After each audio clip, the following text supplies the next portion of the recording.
Morning, everyone. This is Paco. Again, I would like to kind of make an attempt at beginning a series where I can be more consistent in my postings, which, as all of you know who have followed this, I have not been consistent.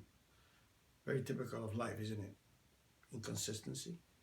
But this time around, I have a powerful weapon called Maria E, who is going to be directing a lot of these podcasts, and so hopefully her her dogged consistency will help me do this.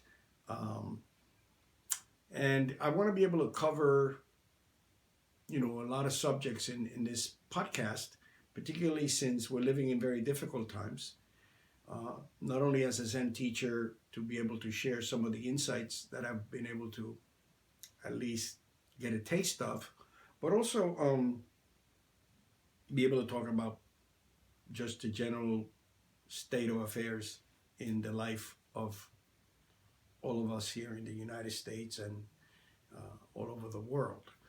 Noemi and I, in the last 3 months, have traveled close to 20,000 miles. We've been to Poland, where I had the great privilege and honor to receive a recognition from my teacher, where I became a Roshi in my lineage, which is the highest level that we could reach as Zen peacemakers.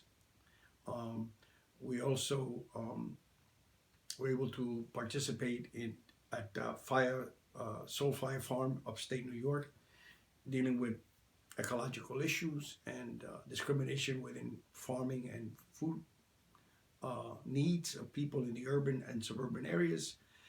So Poland, that workshop. Then we went to Colombia to deal with international needs of the indigenous people. Something like 10 countries were represented, 4 from Africa and other parts of the world. And that's a conversation in its own. And then Noemi and I returned to our island in Puerto Rico, where we were able to firsthand look at the devastation that Puerto Rico has suffered. And 3 months later, it looks very different than after the storm hit, but it's still at a level where one can get very tearful very quickly when you travel into the countryside.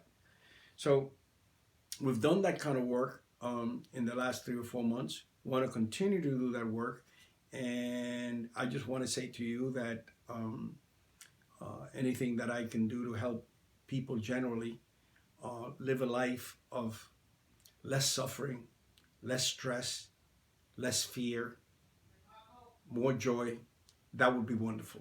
Thank you.